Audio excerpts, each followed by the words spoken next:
Let me just say it's a real privilege and a joy to celebrate the 50th anniversary with my home team, the Political Science Department. Yeah, we rock. This is a nice place, by the way. Who's paying for it?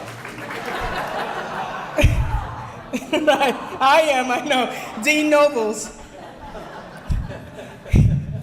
But before introducing Governor Wolf, I must share some more good news about our school. So recently, just today in fact, hot off the press, the Times of London Higher Education World University Rankings came out with its rankings for the social sciences. And as you know, here at MIT, we love numbers, especially when that number is number 1. So, about 2 weeks ago, the Times of Higher Education ranked Arts and Humanities number 3 after that school down the street in Stanford. But for social sciences, which includes anthropology, and I'm going to go in alphabetical order, lest I know enough about politics to know that. Anthropology, economics, international relations, and political science. So there were several other units, but the units that pertain for our school are those 4, and we're number 1 in the world according to, yeah. So I must say, it's really good to be dean. Thanks, Phil and Deborah. I came in at the right time. But really, the recognition of excellence of our school is truly the result of individual and collective effort over years, the investment of resources and sheer brain power. There are even greater things ahead for our school and for MIT, and I expect the Political Science Department will be important participants in our efforts. So now I'd like to introduce Governor Tom Wolf. Wolf is a graduate of Dartmouth College, where he interrupted his studies for 2 years in order to study in the Peace Corps in rural India. He received his PhD from our department in 1981. He spent the next 25 years running his family's kitchen cabinet business, and then in 2007, he was appointed Pennsylvania Secretary of Revenue. In that position, he instituted reforms that strengthened the state's lottery and laid the foundation for additional benefits for seniors. In 2014, Tom ran for elected office for the first time and made history as the first person in 40 years to defeat a sitting Pennsylvania governor. A longtime friend of the department and a friend of the Center for International Studies, the governor has graciously agreed to take time off from his busy schedule, or dare I say, escape the State House. We're going to kidnap you, Tom, so you don't have to go back, in order to celebrate with us this evening. Please join me in welcoming Governor Tom Wolf.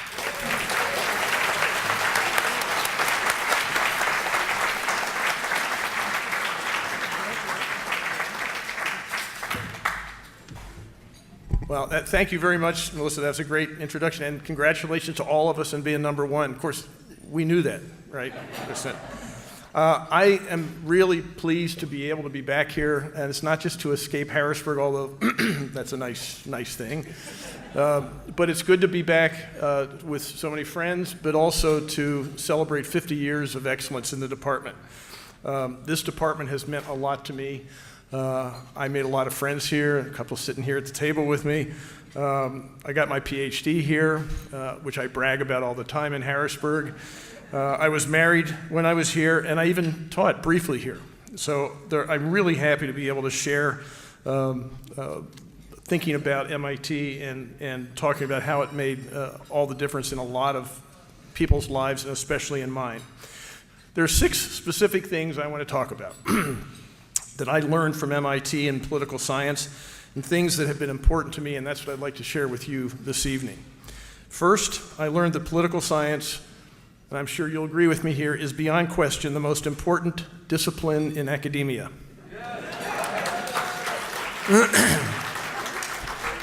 I have learned not to talk over my applause lines, okay? Second, my courses here taught me that politics takes place in a very rich context. Third, MIT taught me that politics is malleable because the people who define it are always changing it. Fourth, MIT taught me that the boundaries separating political science from other academic disciplines are porous, something that our friends in the economics department need to learn. Fifth, thank you. Thank you once again. Fifth, MIT taught me that politics is above all a practical endeavor, and thus so must be the search for meaning in political behavior. And finally, I learned that the MIT Political Science Department was probably the best place to study politics in the entire world. All right, let me start with the first of these. I know that the department is still located right next to the economics department, right?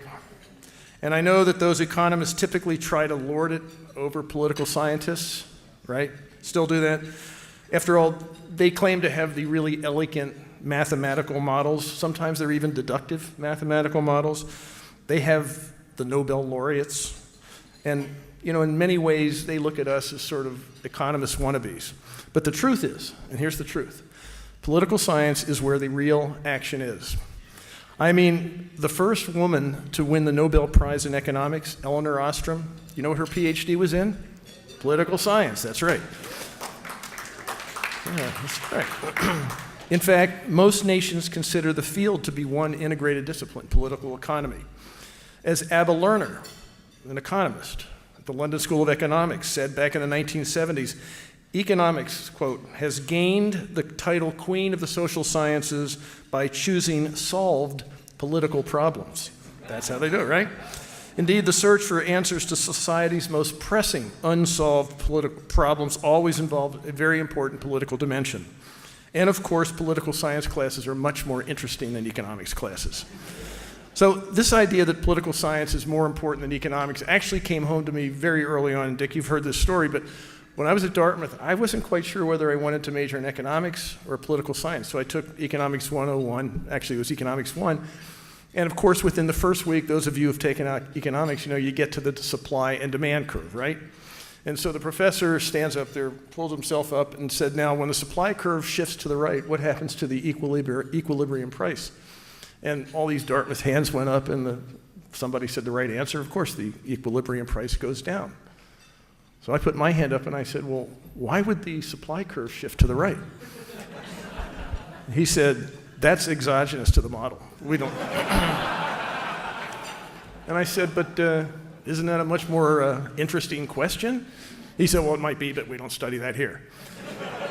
And I said, well, where would I go to study it? He said, take a political science course. So I did. And I think, to my great pleasure. And I found to my, indeed, that it was a very important discipline. It's the study of why things happen the way they do. And it's the study of how we might make things turn out the way we want them to turn out. No other subject tries to do as much. And I came to understand this at MIT in this department. Second, I learned that politics takes place in a very rich context. Perspective matters because political behavior is both transactional and strategic. Practitioners who succeed, which I am now one, have to think in both dimensions. They have to transact the business of politics. We get that. But they also have to make sure those transactions are consistent with some broader context within which they take place. For example, politicians do indeed need to deliver policies that their constituents want. And they have to do this in an efficient and effective way, no question about it. But say in the United States, say in Pennsylvania, they also need to remember that they are stewards of a grand democratic tradition. That's democratic with a small d. And so those politicians have to understand that the policies and public goods that they deliver have to be delivered within the context of that grand tradition. History will judge public servants harshly if all they do is make the trains run on time. Can we still say that? That was what we old people used to say in the old days. You still say that? And students of political processes will be judged equally harshly by their critics if they miss this crucial point. I learned this studying politics at MIT. Third, MIT taught me that politics involves participation and therefore change. Politics is not an immutable set of processes, relationships, and outcomes. Politics is malleable. It's malleable because people participating in the political process make it so. In fact, politics is a combination of clear, predictable patterns and unexpected outcomes. And thus, the job of political scientists is to be able to identify and explain those unexpected discontinuities. Unlike economics, I hate to keep coming back to economics, but we are not looking for processes that tend toward a steady state equilibrium. Instead, we take great pleasure, we should take great pleasure in trying to unlock the secrets of human processes that abound in disequilibria, and that are disruptive, and that are different in often astonishing ways. This is part of what makes political science such a difficult discipline. It is also what makes it so interesting. It's dominated by independent human beings doing uniquely human things. Things that show us, in Albert Hirschman's terms, new ways to turn a historical corner. And things that therefore change the very political processes we are trying to observe and understand. Of course, this presence of change makes the discovery of systematic patterns difficult. Models that try to incorporate the notion of change, no matter how elegant, show us this by the very difficulty they have in making change theoretically endogenous. In fact, as I found at MIT in my dissertation, the social sciences have a tough time internalizing the concept of change. Of course, it's very hard to reduce our richly textured and changeable world, the world we love in politics, into something that's tightly constrained, can be tightly constrained in a model or a theory. All social scientists struggle with this challenge. We own up to it. And so social science models tend to underspecify the process of change. If it exists at all in the literature, it tends to be outside of the model. It tends to be recurring, cyclical, or eternally the same. And there's that pesky tendency toward equilibrium again. Whereas in the real life, in real social processes, including politics, change is disruptive, surprising, and eternally different. When I was at MIT, I saw people making an effort to make endogenous in their thinking what is, after all, endogenous in human behavior. And it was done because those thinkers understood that people are at the very heart of our process, and they make things change in different ways. So I learned about change. I was captivated by it because of what I studied at MIT. Fourth, MIT taught me that the real task of understanding and explaining human behavior, especially political behavior, involves a rich blend of disciplinary insights. Thomas Piketty clearly acknowledges this in his Capital in the 21st Century. In this book, he argues that the quest for social understanding involves the broadest possible use of all the social sciences. Now, he's a European, he gets it. His book reaffirms the notion that good economic insights are rooted in many disciplines. Richard Thaler, the behavioral economist, adds to this idea that the study of human behavior requires a much broader perspective. In his most recent book, he reviews the development of behavioral economics as an effort to understand why humans do the things they actually, as opposed to theoretically, do. Behavioral economics, he argues, has become successful by making liberal use of all the social sciences. Indeed, the best works on social issues are rich blends of history, of sociology, political science, psychology, and economics. And yet, we're reluctant to embrace this kind of interdisciplinary thinking. Jeremy Adelman argues, for example, that the broad humanism of the past has often given way, unfortunately, to, quote, walled provinces called disciplines. As a result, we often lack the capacity to mix the modern tools of social science with the need for social science to bring life to the frictions and tensions that come from looking at our world at the junction of political, economic, and emotional life. We need to find better ways to break through the disciplinary walls in order to get a good handle on the human condition. MIT promoted this kind of interdisciplinary thinking because that's just the way MIT is. People in different disciplines actually talk to each other when I was there. Still do, right? Yeah. Professors like Walter Dean Burnham actually looked for good ideas from smart people beyond the boundaries of the political science discipline, like philosophy, economics, physics, even literature. Suzanne Berger, Suzanne here? Suzanne, hi, how are you doing? It's good to see you.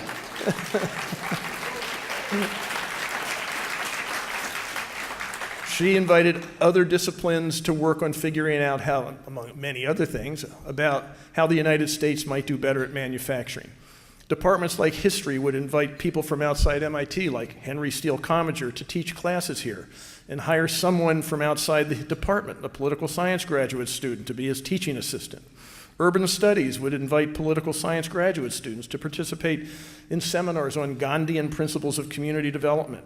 Our own Henry Brady, who apparently has become a big shot in the discipline, is the most natural thing in the world for him to get 2 PhDs, one in economics and one in political science. The point is that MIT encouraged students to drink from the fire hose, regardless of where that fire hose was located. And this led students to understand the porous nature of the boundaries that separated political science from other disciplines on the campus.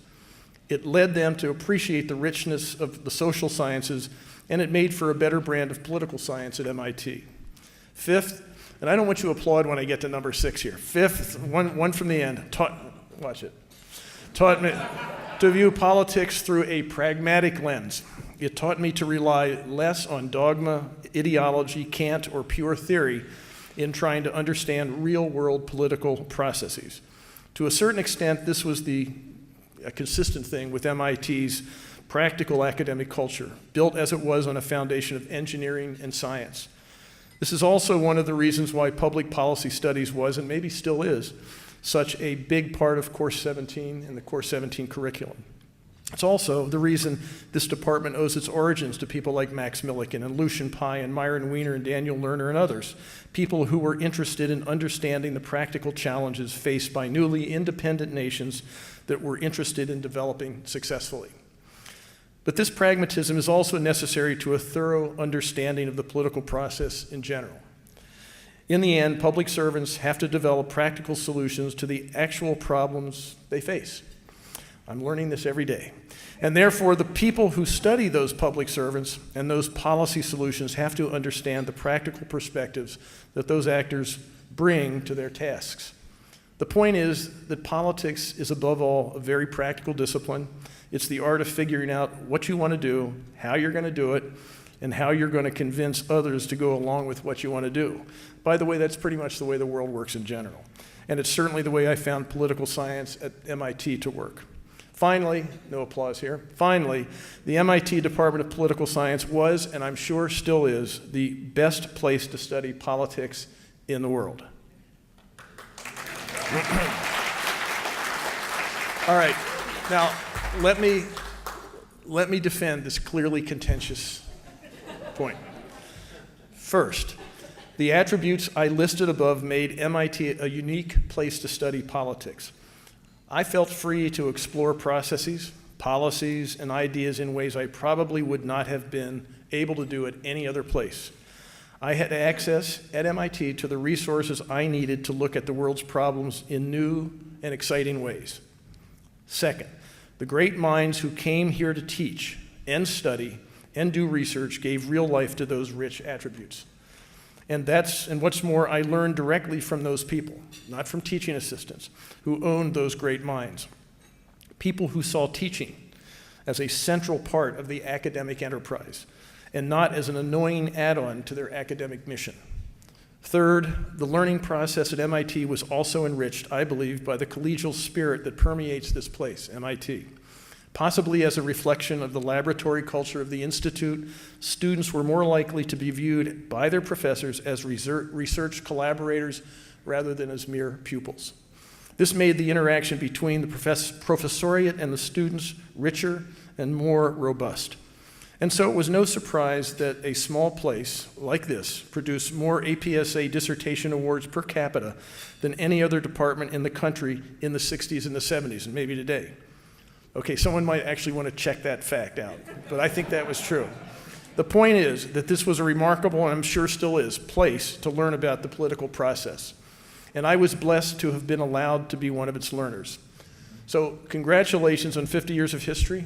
Congratulations on spending 50 years thinking about really important things like why those pesky supply curves actually shift to the right, or the left for that matter.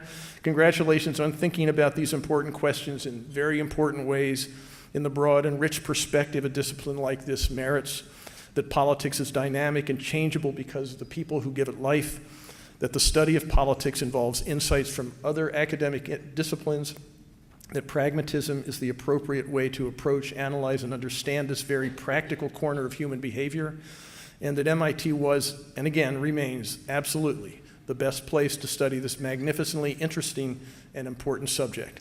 At the end of the day, we all have to live, act, and work and grow, and often we have to do these things in concert with each other. This collective action is the essence of politics, and political science is the discipline that tries to understand this very human existence. So congratulations on spending 50 years doing such important work for so many people. Thank you very much for having me here.